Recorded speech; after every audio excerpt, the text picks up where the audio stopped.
voilà, se compléter. Donc, merci à la STGO, merci Dr Neji pour l'invitation. C'est important aujourd'hui de pouvoir compléter effectivement ce topo sur le retard de croissance parce que c'est une pathologie qui est très fréquente, qu'on rencontre tous les jours et qui n'est pas facile à gérer nécessairement. Donc ça a déjà été dit, le retard de croissance va entraîner une morbidité, une mortalité importante au niveau périnatal, mais information importante à retenir, c'est que les études qui ont suivi les enfants nés ayant des retards de croissance ont présenté eux-mêmes, à l'âge adulte, des complications en dehors des problèmes neurodéveloppementaux, souvent relatifs à la prématurité. Ces enfants-là ont présenté des pathologies à l'âge adulte eux-mêmes, des problèmes d'hypertension artérielle, de diabète, de problèmes vasculaires. Et c'est pour ça qu'il est important de prévenir, d'essayer de dépister. Et aujourd'hui, on a beaucoup de pistes, et en particulier, on en a beaucoup parlé et j'espère qu'on en reparlera encore.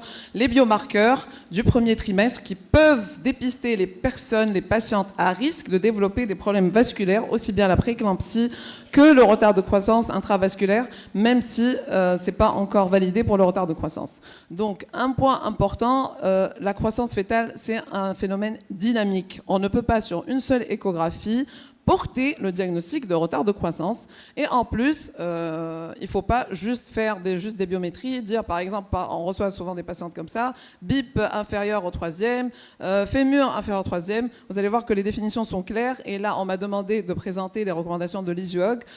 Juste un rappel, et ça, je ne sais pas si ça a été dit, voilà. Tout à fait, parfait.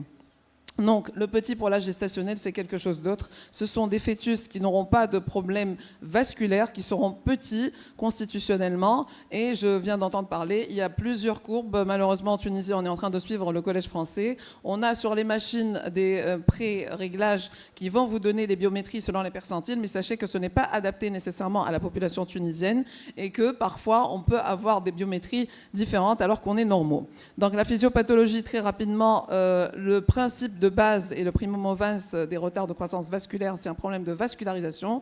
C'est une insuffisance utéroplacentaire qui va entraîner des altérations vasculaires, une hypoxie fœtale et une redistribution du sang au niveau des organes prioritaires, au niveau du cerveau, des surrénales et du cœur. Et on va avoir une altération au niveau périphérique. Alors, ça paraît un peu compliqué. C'était juste pour vous... je ne sais pas comment on fait pour le pointeur. Je suis désolée. Au milieu, donc, vous avez une croissance normale. Donc là, c'est l'évolution normale de la croissance fœtale.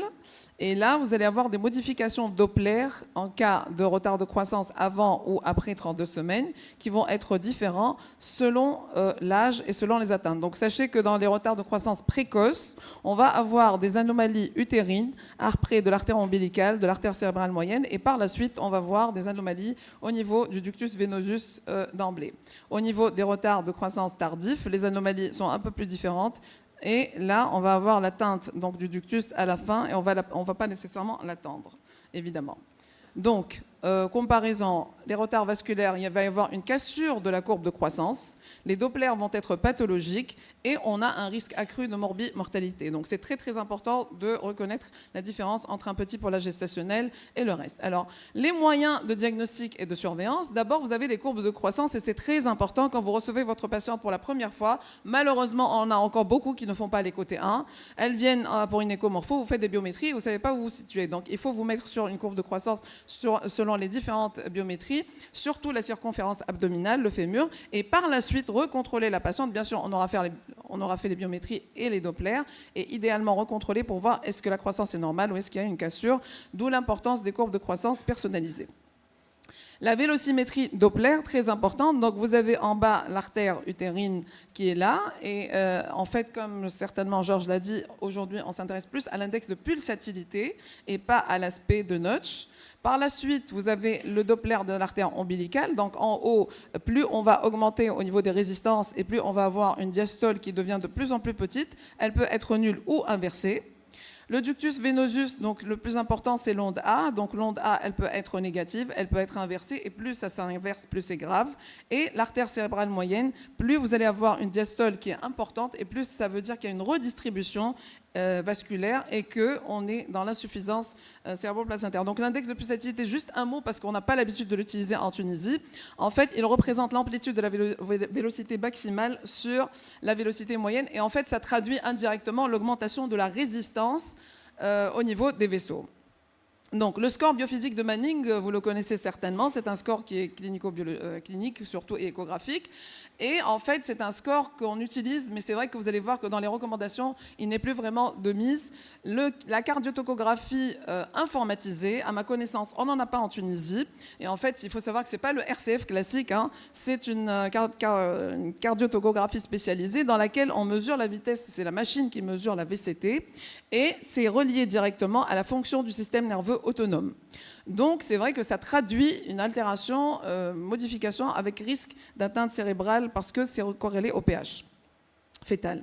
Les biomarqueurs, un mot donc très important. Le PLGF, ça permet au premier trimestre, quand vous le faites à 12 semaines, de prédire est-ce qu'il y a un risque ou pas de problème d'insuffisance utéroplacentaire. Si on est déjà au deuxième trimestre, vous avez une patiente qui est au-delà de 20 semaines, vous avez un doute sur le retard de croissance, vous avez un doute sur un début de prééclampsie, vous pouvez demander le ratio de la prééclampsie et ça vous donne une idée claire sur ce qui va se passer.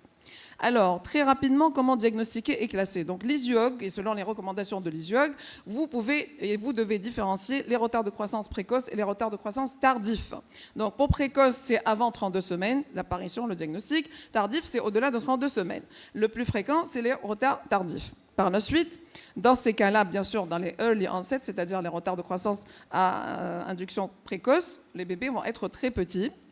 Vous allez avoir dans les deux cas une altération des Doppler, mais beaucoup plus importante, impliquant le ductus venosus essentiellement au niveau des early onset retard de croissance. Et les pathologies hypertensives vont être beaucoup plus fréquentes dans les cas où c'est précoce, parce qu'il y a un problème de perfusion et la physiopathologie est la même. Donc le risque de morbimortalité est très très important au niveau des précoces. Et on va avoir un problème général, en général maternel, qui va s'associer. Bien sûr, dans les retards de croissance tardifs, on peut aussi avoir tout ça, mais généralement, ça sera moins expressif. Par contre, ça ne veut pas dire que le pronostic sera meilleur. Alors, le diagnostic, et là, c'est un consensus de l'étude Delphi, qui a été adopté par l'International Society LISUOG, et qui va définir que donc dans les early, donc vous voyez que là pour le diagnostic c'est assez précis. Dans les retards de croissance précoce avant 32 semaines d'aménorrhée en l'absence d'anomalie congénitale, c'est bien précisé. On va se baser sur des éléments échographiques, donc les biométries, et regardez, c'est la circonférence abdominale, ce n'est pas ni le BIP, ni le PC, ni le fémur, très important. Donc la circonférence abdominale ou le poids fœtal qui soit inférieur au 3e percentile, où, vous voyez tous les détails, on utilise l'index de pulsatilité, soit de l'artère utérine, soit de l'artère ombilicale, pour pouvoir définir, selon les recommandations de l'ISUOG, un retard de croissance de début précoce. Pour les retards tardifs, au-delà de 32 semaines d'aménorrhée, la même chose, c'est la circonférence abdominale ou le poids fœtal qui soit inférieur au 3e percentile, donc il faut se référer à des courbes. Et par la suite, vous allez avoir soit la circonférence abdominale, soit les index de pulsatilité qui vont vous définir donc ces retards de croissance tardifs. Alors, comment surveiller et quand extraire?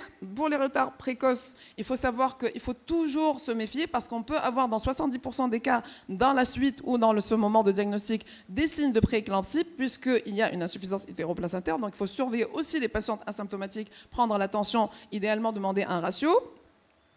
Donc, il y a eu plusieurs études internationales dans lesquelles ils ont essayé de dire, voilà, si on fait un diagnostic avant 32 semaines d'aménorrhée, qu'est-ce qu'on fait? Quand est-ce qu'on va extraire? Est-ce que dès qu'on a posé le diagnostic avec des Doppler pathologiques, il vaut mieux extraire? Ou est-ce que le fait de laisser ce bébé-là avec une expectative armée, on avait de meilleurs résultats? Et la conclusion était qu'il n'y avait pas de différence significative dans les résultats neurodéveloppementaux à 2 ans ou à l'âge scolaire. Donc, de toutes les façons, quand c'est très très précoce, le pronostic, généralement, il n'est pas très bon. Alors, le TRAFL Study, ça a été l'étude, l'essai randomisé le plus grand jusque-là dans la littérature. Et en fait, ils ont comparé 3 groupes de randomisation. Je vais vous donner rapidement les conclusions. Donc, le résultat, c'est que si on se basait sur le moment de l'accouchement basé sur la mesure du Doppler, du ductus venosus, plus les critères de sécurité de la cardiotocographie informatisée, qu'on n'a pas, on aura une amélioration des résultats neurodéveloppementaux à long terme à l'âge de 2 ans.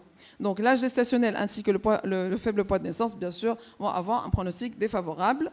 Et les recommandations de l'ISUOG dans les early onset retard de croissance, c'est que donc l'association du retard de croissance avec les grossesses, ces grossesses-là, nécessitait une prise en charge multidisciplinaire en niveau 3, bien sûr.